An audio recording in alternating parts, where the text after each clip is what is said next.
एका काठीला वेळे बांधून बोर्ड फाडत आणि त्या बोर्डांना कलर लावत महापालिकेचे कर्मचारी फिरतायत. म्हणजे याला काय म्हणावं काय? महापालिकेचं काम आहे ते. बाळासाहेब ठाकरे हे आक्रमकपणे सीमाभागाची बाजू घेत होते, पण त्याच सोबत बाळासाहेबांसोबतच शरदचंद्र पवार साहेब ते सुद्धा या सीमा प्रश्नाच्या सोडवणुकीसाठी त्यांनी त्यावेळेला अनेक तोडगे त्यांनी सुद्धा त्या ठिकाणी सीमावाशांसमोर ठेवले होते. पण आमच्या सीमा भागातल्या काही लोकांच्या खाईन तर तुपाशी नाही तर उपाशी या भूमिकेमुळे आज आम्ही सीमावासी उपाशी राहिलेलो आहे. पहिला मुद्दा तुमचा की महाराष्ट्र एकीकरण समितीची ताकद कमी झाली, तर त्याला एकच शब्दात उत्तर द्यायचं झालं तर कालाय तस्मै नमः म्हणतात. एवढा मोठा काँग्रेस पक्ष जर त्या पक्षाला अखेरची घरघर लागू शकते, त्या पक्षाची एवढी अशी अवस्था होऊ शकते, 60 वर्ष देशावर निर्विवाद वर्चस्व गाजवणारा पक्ष जर या परिस्थितीत येऊ शकतोय, तर आम्ही फक्त एवढीशी संघटना आहे. बघा, मुळात हा लढा भाषेचा नाहीच आहे. भाषिक तत्वांवर जे राज्य निर्माण झाले त्या राज्यापासून आम्हाला दूर केलं गेलं आहे. आमची मातृभूमी आमच्या भाषेच्या राज्यापासून दूर केली गेलेली आहे आणि आम्हाला आमच्या भाषेच्या राज्यात परत जायचं आहे. लोकांचं समर्थन राहत नाही तोपर्यंत कुठलाही लढा, चळवळ किंवा आंदोलन तुम्ही यशस्वी करूच शकत नाही. त्यामुळं मराठी लोकांनी राजकारण, पक्ष, संघटना, आपली विचारधारा, मतमतांतर, हेवे दावे सगळं एका बाजूला ठेवून मराठी या मुद्द्यावर, शिवाजी महाराजांनी दिलेली मराठी आहे, महाराजांनी तयार केलेला राज्यभाषा कोश जो आजपर्यंत आम्ही समृद्ध केलेला आहे, त्या मराठीसाठी म्हणून सगळ्यांनी एकत्र येऊन काम करणं एवढीच एक माफक अपेक्षा सगळ्या मराठी भाषिकांकडून माझी राहील. प्रथमतः आपली सर ओळख करून द्या आमच्या प्रेक्षकांना. ओळख माझी काही विशेष नाही आहे. माझा जन्म बेळगावातल्या तानाजी गल्लीतला. Okay sir. आणि त्यात सुरुवातीपासूनच म्हणजे संभाजी उद्यानला लागून आमची गल्ली असल्यामुळं लहानपणापासूनच ही चळवळ मी जवळून पाहिलो आहे. माझ्या रक्तात, कणात, मनात हा लढा, ही चळवळ अगदी बालपणापासून भिनलेली आहे. माझ्या विद्यार्थी दशेपासून मी या लढ्यामध्ये सक्रिय होण्याचा प्रयत्न करत होतो आणि त्यातच जवळजवळ मला वाटते 2008-09 पासून मी ह्या चळवळीमध्ये जास्त सक्रिय झालो. सुरुवात म्हटलं तर अशी काही विशेष नव्हती, पण ज्या वेळेला मला वाटतं 6वी-7वीमध्ये होतो, आराराबा पहिल्यांदा बेळगावमध्ये आले होते. जे अधिवेशन बेळगाववर हक्क दाखवण्यासाठी कर्नाटक सरकार गरज नसताना बेळगावमध्ये घेत होतं, त्या पहिल्या अधिवेशनाला आराराबा आले होते आणि त्याला विरोध म्हणून समितीनं पहिला महामेळावा घेतला होता. त्या महामेळाव्यामध्ये माझ्या वर्गातून जवळजवळ 80% पोरांना घेऊन मी त्या मेळाव्यात सहभागी होत होतो. आणि हा लढा मी तेव्हापासूनच ह्या लढ्याशी जास्त जोडला गेलो. त्या लढ्याला जवळजवळ 80% माझ्या वर्गातले सहकारी घेऊन गेल्यानंतर दुसऱ्या दिवशी त्यावेळेला मला वाटतं लोकमत पेपरमध्ये पहिल्या पानावर आमचा फोटो छापून आला होता. आणि दुसऱ्या दिवशी शाळेमध्ये सुद्धा बराच मार त्या ठिकाणी पडला होता.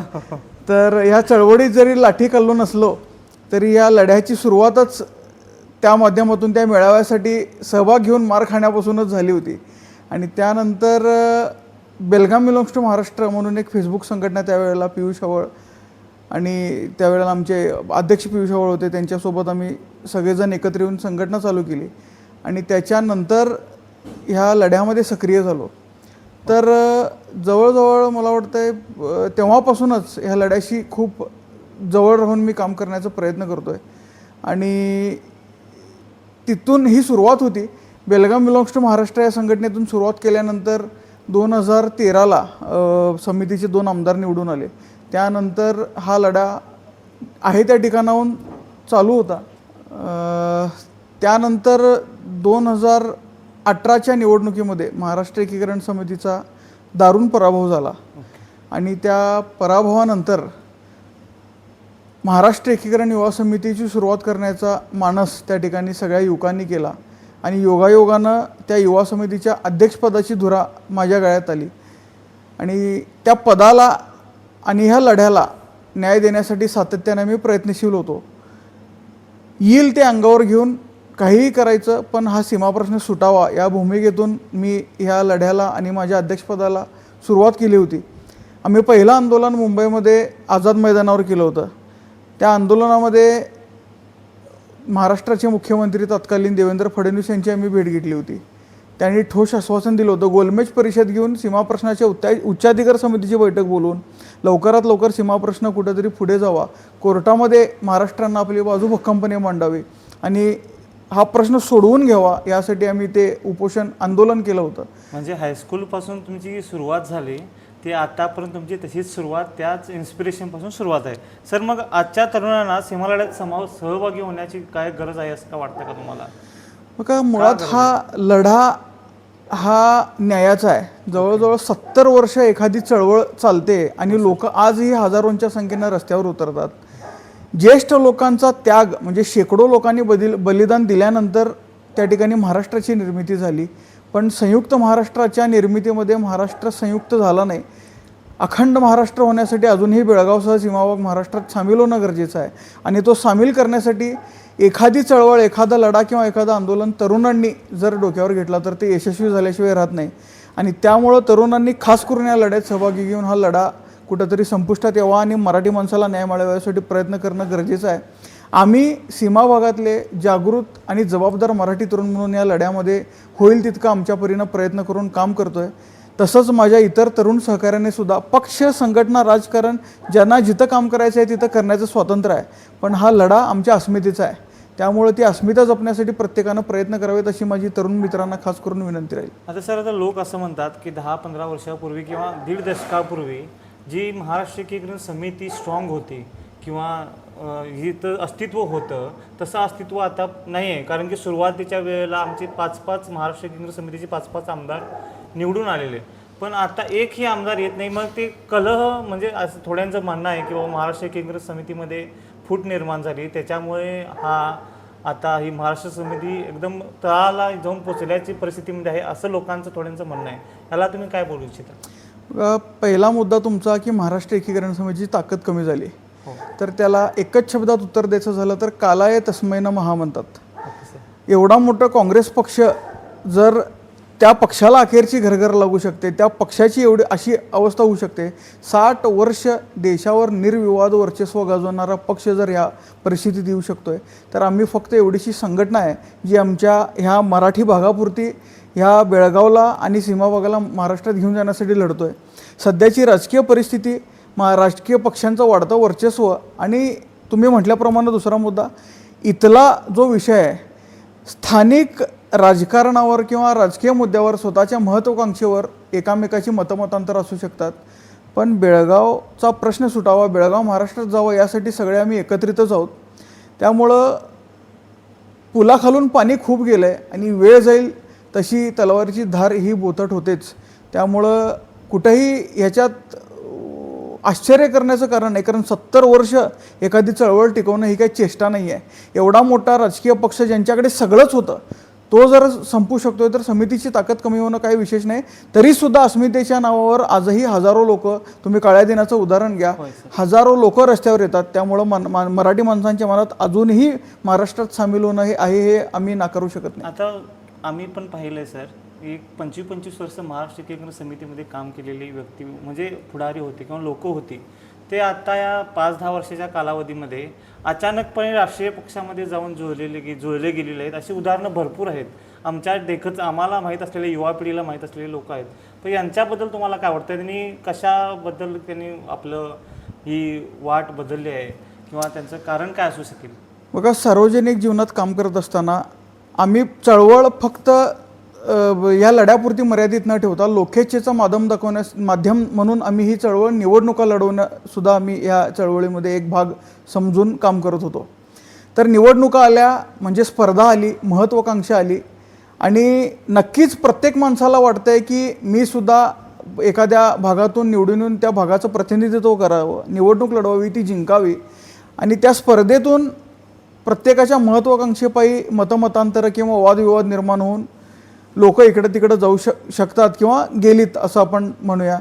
आणि वेळसुद्धा मी मगाशी म्हटल्याप्रमाणे खूप झाला आहे. त्यामुळं 70 वर्ष लोक तग धरून राहणं कसलीही, कारण महाराष्ट्र एकीकरण समिती ही लोकवर्गणीतून आणि लोकलढ्यातून, लोकसहभागातून चालणारी संघटना आहे. राष्ट्रीय पक्षाच्या भरमसाठ पैशासमोर किंवा त्या सगळ्यासमोर मराठी माणसं तग धरून राहणं हे आत्ताच्या घडीला कठीण जात आहे. तुम्ही महाराष्ट्राचं उदाहरण घेतला तर वर्षानुवर्ष एका पक्षात राहून निष्ठेनं काम करणारे लोक जर पैशापायी किंवा कुठल्या पण आमिषापायी फुटत असतील तर मग आम्ही काय बोलावं. त्यामुळं प्रत्येक ठिकाणी ही परिस्थिती आहे. फक्त समितीच नाही, फक्त भांडवल समितीचं केलं जातं, ही दुर्दैव आणि ही शोकांतिका आहे. आता थोड्याच तुम्ही म्हटलं असं उशीर भरपूर झालेला आहे, भरपूर लढा भरपूर दिलेला आहे, पण त्याचं उत्तर किंवा त्याला चांगला प्रतिसाद मिळत नाही आहे. मग सर असं थोड्यांचं म्हणणं आहे की बाबा तो आम्ही सुप्रीम कोर्टामध्ये जाऊन भांडण्यापेक्षा जर आम्ही कर्नाटक सरकारकडे मागणी केली की आम्ही फक्त मराठी भाषा ही शासकीयरित्या या आमच्या बेळगाव जिल्ह्यासाठी अनिवार्य करावी व बेळगावतील मराठी भाषिकांना नोकरी व सर्व संध्या समान भेटावा, असं जर आम्ही मुख्यमंत्र्यांकडे जाऊन किंवा सरकारकडे मांडणं किंवा तुम्ही केव्हा मांडलेलं आहे का, किंवा तुमचं भविष्यामध्ये मांडण्याची तुमची तयारी कोणती आहे का? असं नाही, जोपर्यंत हा लढा संपत नाही तोपर्यंत आम्हाला मूलभूत अधिकार किंवा इथल्या नोकरी व्यवसाय किंवा आमची भाषा सर्वत्र वापरावी अशी प्रत्येकाची इच्छा आहे. बघा, मुळात हा लढा भाषेचा नाहीच आहे. हां सर. भाषिक तत्वांवर जे राज्य निर्माण झाले त्या राज्यापासून आम्हाला दूर केलं गेलं आहे. आमची मातृभूमी आमच्या भाषेच्या राज्यापासून दूर केली गेलेली आहे आणि आम्हाला आमच्या भाषेच्या राज्यात परत जायचं आहे.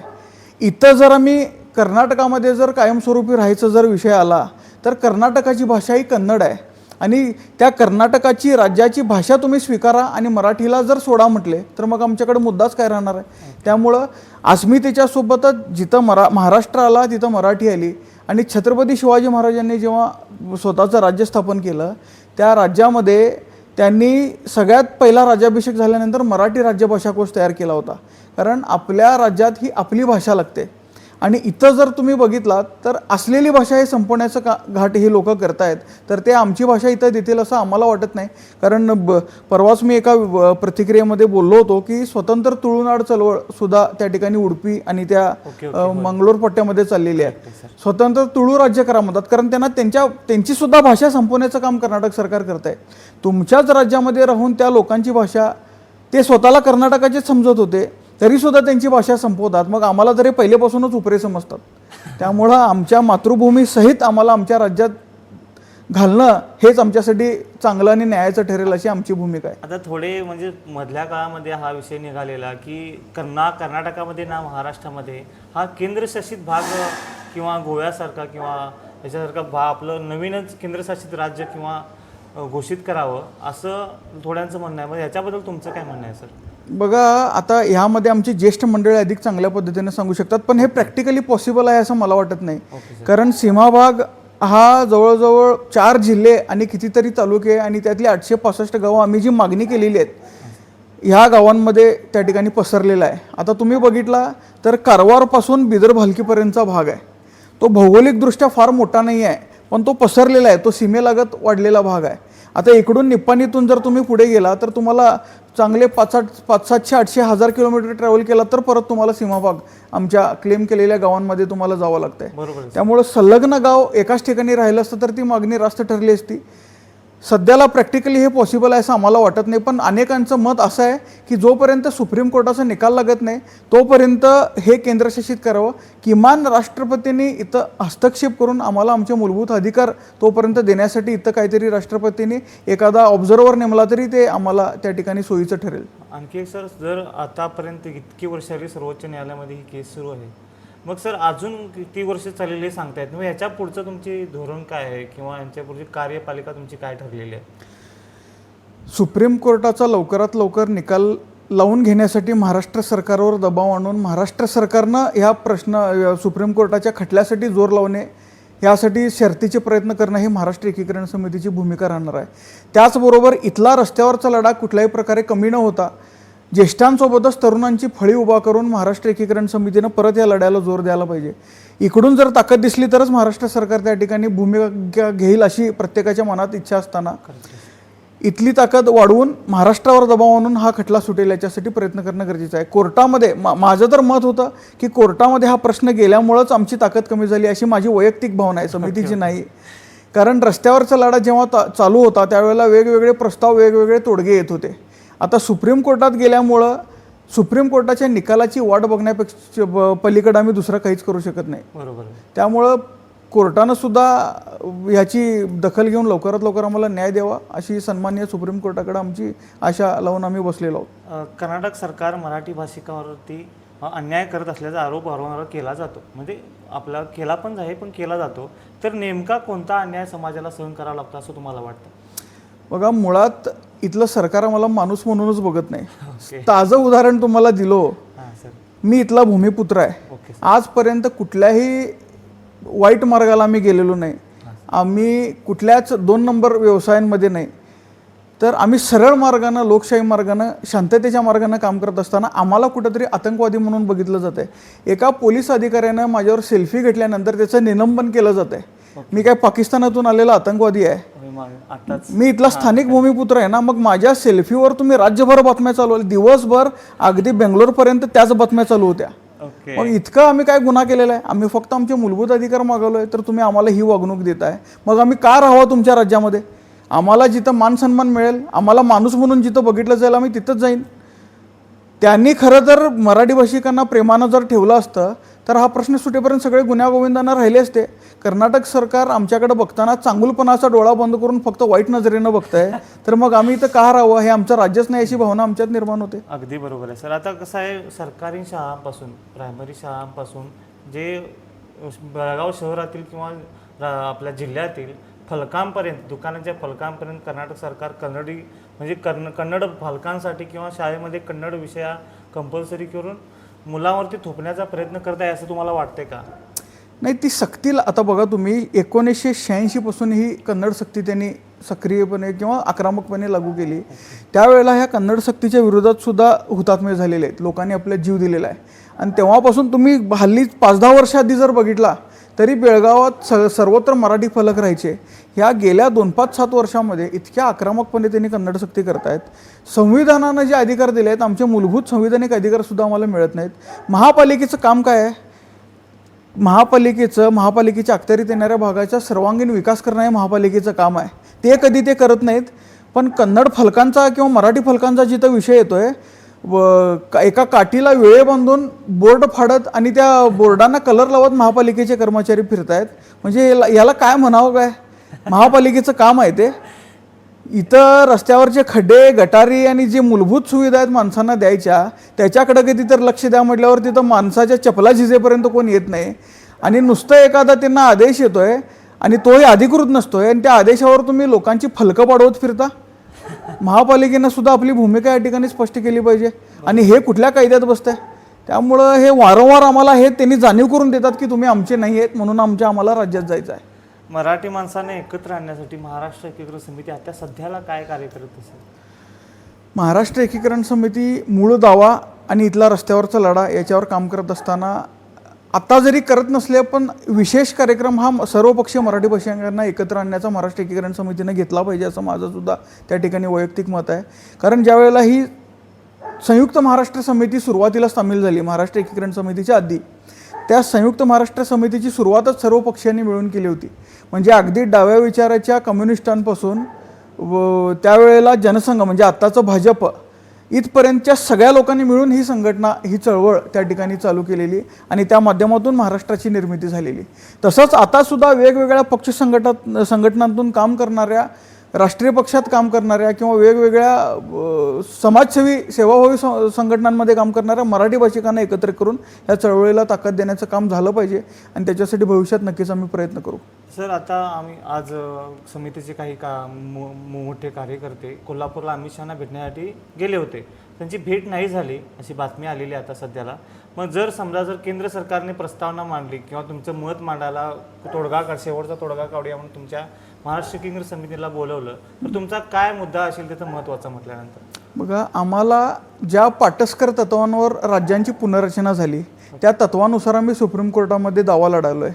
भाषिक बहुसंख्या, लोकेच्छा, खेडे घटक आणि भौगोलिक सलगता या 4 मुद्द्यांवर भाषावर पुनर्रचना झाली होती. त्या मुद्द्यानुसार आमचा जो भाग आहे तो आम्हाला न्याय द्यावा, आमचा बेळगावचा सीमाभाग महाराष्ट्रात सामील करावा, ही आमची मूळ मागणीच आम्ही त्यांच्याकडे घेऊन जाईन. पण त्यात जर त्यांनी काहीतरी तोडगा काढून बदल करून सध्याच्या परिस्थितीनुसार काहीतरी त्यात बदल करणार असतील तर तो त्यांनी करावा. शेवटी आता ते देशाचं नेतृत्व करतायत म्हणजे आम्ही या देशाचेच नागरिक आहोत. बरोबर आहे. त्यांनी दिलेला आदेश आम्हाला मान्य करावा लागणार आहे, जसा सुप्रीम कोर्टात दिलेला आम्ही त्या ठिकाणी करावा लागणार आहे. त्यामुळं काहीतरी त्यांनी मध्यस्थी करून जर तोडगा काढला तर नक्कीच महाराष्ट्र एकीकरण समितीने बेळगावातली मराठी माणसं त्याला सकारात्मक घेतील आणि त्या तोडग्याला काहीतरी सकारात्मक उत्तर सगळ्यांकडून दिलं जाईल अशी माझी त्या ठिकाणी भावना आहे. आता तुमच्या मते सर सर्वात मोठा अडथळा कोणता आहे आपल्या कर्नाटक या सीमा भागाच्या प्रश्नापुढे, की राजकारण, न्यायालयीन सुव्यवस्था, की दोन्ही राज्यांची ताळमेळ न बसणे, त्याच्याबद्दल तुम्हाला काय वाटतं? बघा, दोन्ही राज्यांचा ताळमेळ तर नाहीच आहे, पण महाराष्ट्र राज्याची उदासीनता हा सगळ्यात मोठं कारण आहे. कारण ज्या पद्धतीने कर्नाटक आक्रमकपणे बेळगाव वाचवण्यासाठी ताकद लावते, सेकंड कॅपिटल म्हणून सुद्धा त्यांनी आता फेस करायला सुरू केलेली आहे. त्याच्या निम्मी ताकद जरी महाराष्ट्रानं लावला असता, 48 खासदार आहेत महाराष्ट्राचे लोकसभेमध्ये. जेव्हा बेळगावचा विषय लोकसभेमध्ये एखादा माणूस मांडतोय त्यावेळेला इथले 28 खासदार पक्ष आणि आपली विचारधारा बाजूला ठेवून बेळगाव आणि ह्या त्यांच्या अस्मितेसाठी एकत्र लढतात. पण महाराष्ट्रातला जो माणूस बोलतो तो एकटाच बोलत असतोय आणि त्यांच्या पक्षातले काही लोक त्याला समर्थन देतात. जर 48 खासदारांनी एक सुरात बेळगावसाठी जर मागणी केली तर का न्याय मिळत नाही? त्यामुळं महाराष्ट्राची उदासीनता हे खऱ्या अर्थानं प्रमुख कारण आहे. आणि त्यानंतर केंद्रानं सुद्धा 2002ला मला वाटतं, मी चुकत नसेल तर, अटल बिहारी वाजपेयींनी सुद्धा एक प्रयत्न केला होता दोन्ही राज्यांच्या मुख्यमंत्र्यांना बोलवून एक बैठक घेऊन याच्यातून तोडगा काढण्यासाठी. त्यावेळेला सुद्धा कर्नाटकाचे मुख्यमंत्री हजर नव्हते. आणि आता हल्ली या 1-2 वर्षामध्ये अमित शहानी सुद्धा हा प्रयत्न केला होता, पण त्या बैठकीला सुद्धा कर्नाटकाच्या मुख्यमंत्र्यांनी गैरहजेरी लावलेली आहे. त्यामुळं फक्त वेळ काढायचं काम कर्नाटक सरकार करते. सुप्रीम कोर्टामध्ये सुद्धा मूळ दाव्यावर काम करायचं सोडून त्यांनी ह्या दाव्याला चॅलेंज केलेलं आहे की हा दावा हा सुप्रीम कोर्टाच्या अखत्यारीत येत नाही म्हणून. त्यांनी वेळ काढूपणाचं धोरण सोडावं आणि काहीतरी ठोस आपली भूमिका इथं ते सभागृहामध्ये किंवा बेळगावच्या सभागृहामध्ये छाती बडवून घेत आहेत, महाजन अहवाल अंतिम आहे म्हणून. मग तीच भूमिका त्यांनी सुप्रीम कोर्टात मांडावी की महाजन अहवाल आयोगानं जो अहवाल दिला आहे तो आम्हाला मान्य आहे, तो अंतिम आहे म्हणून. त्यावर सुप्रीम कोर्ट काहीतरी तोडगा काढायला नाही तो संपवेल. पण नुसतंच ऑफ द रेकॉर्ड काहीतरी छाती बुडवून घ्यायची, इरिव्हेलंट काहीतरी अर्थ नसलेलं बोलायचं आणि सुप्रीम कोर्टात मात्र फक्त दिवस ढकलायचं, हे काम कर्नाटक सरकारचं चालू आहे. हिंदू हृदय सम्राट बाळासाहेब ठाकरे नंतर असं म्हटलं जातं की महाराष्ट्राच्या सीमा भागाची जी समस्या आहे ती महाराष्ट्रातील नेत्यांनी दुर्लक्ष करायला सुरुवात केलेली. त्यांच्या निधनानंतर, त्यांच्या स्वर्गवासानंतर भरपूर दुर्लक्ष केलं गेलेलं आहे असं महाराष्ट्रातील लोकांसुद्धा म्हणणं आहे की सीमा भागातील लोकांकडे जोपर्यंत बाळासाहेब ठाकरे होते तोपर्यंत त्याची तीव्र त्यांची एक भूमिका होती की बेळगाव हे फक्त महाराष्ट्राचीच आहे. पण आता ती भूमिका कुठेतरी पुसट होत चालली आहे असं महाराष्ट्रातील लोकांसुद्धा म्हणणं आहे. याच्यावर तुमचं काय म्हणणं आहे? मी तुम्हाला सांगितलं की कालाय तस्मैना महा. बाळासाहेब ठाकरे हे आक्रमकपणे सीमाभागाची बाजू घेत होते, पण त्याच सोबत बाळासाहेबांसोबतच शरदचंद्र पवार साहेब ते सुद्धा या सीमा प्रश्नाच्या सोडवणुकीसाठी त्यांनी त्यावेळेला अनेक तोडगे त्यांनी सुद्धा त्या ठिकाणी सीमावासियांसमोर ठेवले होते. पण आमच्या सीमा भागातल्या काही लोकांच्या खाईन तर तुपाशी नाही तर उपाशी या भूमिकेमुळे आज आम्ही सीमावासी उपाशी राहिलेलो आहे. त्यावेळेला जर एखादा तोडगा घेऊन ह्यातून काहीतरी तडजोड करून हा प्रश्न सोडवला गेला असता तर आतापर्यंत आम्ही महाराष्ट्रात राहिलो असतो. त्यावेळेला आमच्या आडमुठे भूमिकेमुळे कुठंतरी हा प्रश्न प्रलंबित राहिला काय अशी भूमिका आमची आहे. पण सुप्रीम कोर्टात गेल्यानंतर आता फक्त सुप्रीम कोर्टाच्या निर्णयाची वाट बघणे एवढंच आम्ही करू शकतो. आता जर समजा सर आमच्या जसं सुरुवातीला आमच्या महाराष्ट्र एकीकरण समितीचे जसे पूर्ण आमदार येत होते निवडून, 2 वेळा जरी संपूर्ण आमदार 5 आमदार निवडून आलेले, जर आत्ताच्या काळामध्ये जर समजा नेक्स्ट निवडणुकीला जर पूर्ण मराठी लोकांनी सपोर्ट करून जर 5 आमदार जर निवडून आले तर काय बदल घडू शकतो का? मोठा बदल होण्याची शक्यता आहे का? की आमच्या या महाराष्ट्र सीमा भागाला किंवा बेळगाव सीमा भागाला एक उत्तर असं मिळेल का, म्हणजे महाराष्ट्राला देण्यासाठी किंवा एक पाठबळ एकदम स्ट्रॉंग असं भेटेल का असं तुम्हाला वाटतं? नाही, नक्कीच लोकप्रतिनिधी निवडून आला तर मराठी माणसांचा आवाज सभागृहामध्ये जातोय. 2013लाच संभाजी पाटील आणि अरविंद पाटील आमदार असताना एवढा अन्याय त्याच्यावर आमच्यावर होत नव्हता, कारण आमचे प्रतिनिधी त्या ठिकाणी आमच्यासोबत आमच्या बाजूनं लढण्यासाठी भांडण्यासाठी होते. नक्कीच लोकप्रतिनिधी आले तर ताकद मिळेल, पण कर्नाटक सरकारनं खरा गनिमिकावा त्या ठिकाणी एवढ्या वर्षात खेळलेला आहे. तेव्हाची जी मतदारसंघांची रचना होती ती येन केन प्रकारे मराठी भाषिकांचं विभाजन करून त्यांनी अशा पद्धतीनं मोडून त्या मतदारसंघांची रचना केलेली आहे जिथं मराठी माणसांची ताकद विभागली जाईल. आता तुम्ही साधं उदाहरण घेतला तर बेळगावला लागलेलं निप्पाणी हे चिक्कोडी मतदारसंघाला जोडलेलं आहे. लोकसभा संघाला बरोबर आहे. आणि बेळगावला लागलेला खानापूर मतदारसंघ हा कारवारला जोडलेला आहे. म्हणजे असं भौगोलिक सलगता हा विषय बाजूलाच ठेवून तोडमोड करून त्यांनी मतदारसंघांची पुनर्रचना यासाठी केलेली आहे की इथनं लोकप्रतिनिधी निवडूनच येऊ नये. खानापूर आणि निपाणी जर आम्ही एकत्र असलो असतो बेळगाव मतदारसंघामध्ये तर आमचा खासदार निवडून आला असता आणि आम्ही सभागृहामध्ये देशाच्या सर्वोच्च सभागृहामध्ये आमच्या भावना व्यक्त केल्या असत्या, आम्ही न्यायासाठी मागणी केली असती. ती करता येऊ नये म्हणूनच त्यांनी ह्या लोकसभा संघांची अशी रचना केलेली आहे. त्यामुळं फक्त समितीतले गटतट किंवा आमचे मतमतांतर कारण याला आमदार निवडून यायला कारण नाहीत, तर ह्या कर्नाटक सरकारचं खऱ्या अर्थानं जो कुटील डाव आहे किंवा त्यांनी जाणून बुजून वेडेवाकडे मतदारसंघ निर्माण करून या ठिकाणी याची परिस्थिती आणलेली आहे. आता थोडे लोक म्हणतात सर हे मराठी वगैरे काही प्रॉब्लेम नाही, काय नाही, उगाच हे राजकारण करायले, असं आमचे सुद्धा लोक थोडे म्हणतात. त्यांना काय संदेश देऊ इच्छिता बाबा कर्नाटकामध्ये राहून उगाच काहीतरी भाषण करतात, राजकारण करायला फक्त महाराष्ट्र एकीकरण समिती आहे असं म्हणणारे सुद्धा लोक आहेत. मग त्यांना संदेश काय तुम्ही देऊ शकता? म्हणजे राष्ट्रीय पक्ष धर्माच्या नावावर राजकारण करत नाहीत असं त्यांचं जर मत असेल तर त्यांना त्या हुतात्म्याने सद्बुद्धी द्यावी अशी त्या ठिकाणी मी माझं मनोगत तुमच्याकडं मांडू इच्छितो. कारण बघा, हा लढा अस्मितेचा आहे. राजकारण किंवा निवडणुका हा लोकेच्छेचा भाग म्हणून आम्ही त्या ठिकाणी लढवत होतो. छत्रपती शिवाजी महाराजांनी किंवा एकंदरीत जर मराठ्यांचा इतिहास तुम्ही बघितला, मराठे हे आपल्या मातृभूमीशी, आपल्या या मातीशी प्रामाणिक राहिलेले आहेत. मराठ्यांचं राज्यसुद्धा देशभर होतं, पण मराठे कधी तिथं स्थिर झाले नाही, तिथं सेटल झाले नाही. एका दिल्लीपर्यंत त्या ठिकाणी आम्ही सत्ता गाजवलेली होती, पण ती सत्ता आल्यानंतर आम्ही परत आमच्या राज्यात येऊन त्या ठिकाणी स्थिर होत होतो आणि तिथल्या लोकांना तिथली वतनदारी देत होतो. हा शेकडो वर्षाचा इतिहास आहे. बरोबर. त्यामुळं आम्हाला आमच्या राज्यात जाणं ही आमची भूमिका असताना अगदीच मराठा साम्राज्यापासून छत्रपती शिवाजी महाराजांचं तुम्ही उदाहरण घ्या. शिवाजी महाराजांनी सुद्धा उत्तरेपासून दक्षिणपर्यंत स्वराज्याची निर्मिती केली होती, पण शिवाजी महाराजांनी राजधानी ही रायगडावरच बांधली ना, महाराष्ट्राच्या मराठी मातीत बांधली. त्यामुळं आपल्या राज्यात जाणं ही भूमिका जर राजकारण वाटत असेल तर शिवाजी महाराजांकडून तुम्ही काय शिकलात हा प्रश्न मला आमच्या लोकांना विचारायचा आहे. शेवटी सर बेळगाव महाराष्ट्रात जर गेलं म्हणा तर ह्या मराठी माणसांचे संपूर्ण विषय म्हणजे प्रॉब्लेम संपतील असं तुम्हाला वाटतं का? बघा, माणसाच्या समस्या कधीच संपत नसतात, पण जो अन्याय होतो तो तरी थांबेल.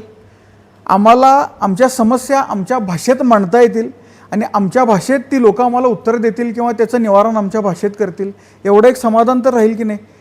इथं आमच्या समस्याच ऐकून घेतल्या जात नाहीत. आता परवा कपिलेश्वर तलावात एक दुर्दैवी घटना घडली होती. तुम्हाला खऱ्या अर्थानं ऐकायला आश्चर्य वाटेल. प्रादेशिक आयुक्त कार्यालयामध्ये आम्ही गेलो, जिल्हाधिकारी गावात नसल्यामुळं प्रादेशिक आयुक्त मॅडमना कन्नडऐवजी दुसरी भाषाच येत नाही. हिंदी बोललं तरी त्यांनी थांबा आणि कोणाला तरी दुसऱ्यांना बोला म्हणत होते. मग आता आम्ही लहानपणापासूनच आम्ही मराठीत वाढलो आहे, मराठी जगलो आहे. आम्हाला आमच्या भाषेत जे आम्ही मत व्यक्त करू शकतो किंवा समस्या मांडू शकतो त्या इतर भाषेत करू शकत नाही, पण पर्यायी भाषा म्हणून ज्या भाषा वापरतो त्यासुद्धा इथं ऐकून घेतल्या जात नाहीत. मग आम्ही आमच्या समस्या कशा मांडाव्यात? त्यामुळं महाराष्ट्रात गेल्यामुळं इथला जो दैनंदिन कारभार आहे तो आमच्या भाषेत चालू राहणार आहे आणि त्यामुळं भांडून लढून संघर्ष करून आमच्या भाषेत सगळं करून आम्हाला ते मिळवता येणार आहे आणि समाधानानं आम्ही इथं माणूस म्हणून जगू शकणार आहे. किमान आम्हाला माणूस म्हणून बघून आमच्या समस्या तरी ऐकून घेतील, एवढेच एक समाधान त्या ठिकाणी आमच्याकडं राहणार आहे महाराष्ट्रात गेल्यावर. त्यामुळं जे काय असेल ते महाराष्ट्रात जाऊनच व्हावं अशी आमची इच्छा आहे. ओके सर, आणि शेवटी छत्रपती शिवाजी महाराजांनी जसा लढा लढवला होता, तुम्ही पण असाच एक भरपूर प्रदीर्घ काळ झाला तुम्ही न्यायिक व्यवस्थेने करत आहात. जर समजा की छत्रपती शिवाजी महाराज जर आता असले असते आणि हाच वाद सुरू असला असता तर शिवाजी महाराजांनी काय भूमिका घेतली असते असं तुम्हाला वाटतं? शिवाजी महाराज असले असते तर हा वादच नसला असता मुळात. Okay sir. कारण छत्रपती शिवाजी महाराजांनाच आदर्श म्हणून आम्ही काम करतोय. स्वराज्य म्हणजे काय? स्वतःचं राज्य. शिवाजी महाराजांनी आम्हाला स्वराज्याचा अर्थ त्या ठिकाणी सांगून गेलेला आहे आणि तो अर्थ आम्हाला कळाल्यामुळं आम्ही आमच्या स्वराज्यात जाण्यासाठी लढतोय. त्यांनी दाखवलेल्या वाटेवर आम्ही चालतोय. त्यामुळं स्वराज्याच्या निर्मितीसाठी महाराजांनी सर्वोपरी प्रयत्न केले असते आणि त्यांच्यासोबत काम करणारे मावळेसुद्धा जीवाची पर्वा न करता त्या स्वराज्यासाठी लढले आणि आजही लढले असते. फक्त आजच्या काळामध्ये राजकारण, स्वार्थ आणि महत्त्वाकांक्षा ही जशी आहे तशी शिवाजी महाराजांच्या काळात नव्हती, म्हणून महाराजांनी स्वराज्याची स्थापना केली. आता आपल्या सगळ्या वैयक्तिक गोष्टी बाजूला ठेवून जर आम्ही एकत्रितपणे लढलो तर आजसुद्धा महाराजांचे मावळे म्हणून आम्ही या स्वराज्याची निर्मिती करण्यासाठी त्या ठिकाणी सक्षम आहोत. फक्त कोणतरी सुरुवात केली पाहिजेत, कोणतरी पुढाकार घेतला पाहिजेत आणि जो पुढाकार घेतोय त्याला आपल्या लोकांनी समर्थन दिलं पाहिजे, त्याच्यासोबत थांबलं पाहिजे. एवढीच एक प्रामाणिक इच्छा आहे. ओके. त्यामुळं छत्रपती शिवाजी महाराजांच्या आदर्शातूनच हा लढा चालू आहे. स्वराज्याच्या त्यांनी दाखवलेल्या वाटेवर आम्ही चालण्याचा प्रयत्न करतोय. महाराजसुद्धा बघत असतील तर त्यांनी कुठंतरी आमच्या लोकांना सद्बुद्धी द्यावी आणि हा लढा कुठंतरी संपवण्यासाठी आम्हाला आशीर्वाद द्यावे एवढी प्रार्थना महाराजांच्या चरणी करतोय. आणि मराठी मावळ्यांनी असाच छत्रपती शिवाजी महाराजांना जसं मराठी मावळ्यांनी सपोर्ट दिला होता तसंच या बेळगाव जिल्ह्यातील मराठी मावळ्यांनी व बहिणींनी सपोर्ट द्यावा असं तुम्हाला वाटतं? नाही, नक्कीच. जोपर्यंत लोकांचं समर्थन राहत नाही तोपर्यंत कुठलाही लढा, चळवळ किंवा आंदोलन तुम्ही यशस्वी करूच शकत नाही. त्यामुळं मराठी लोकांनी राजकारण, पक्ष, संघटना, आपली विचारधारा, मतमतांतरं, हेवे दावे सगळं एका बाजूला ठेवून मराठी या मुद्द्यावर, शिवाजी महाराजांनी दिलेली मराठी आहे, महाराजांनी तयार केलेला राजभाषाकोश जो आजपर्यंत आम्ही समृद्ध केलेला आहे, त्या मराठीसाठी म्हणून सगळ्यांनी एकत्र येऊन काम करणं एवढीच एक माफक अपेक्षा सगळ्या मराठी भाषिकांकडून माझी राहील.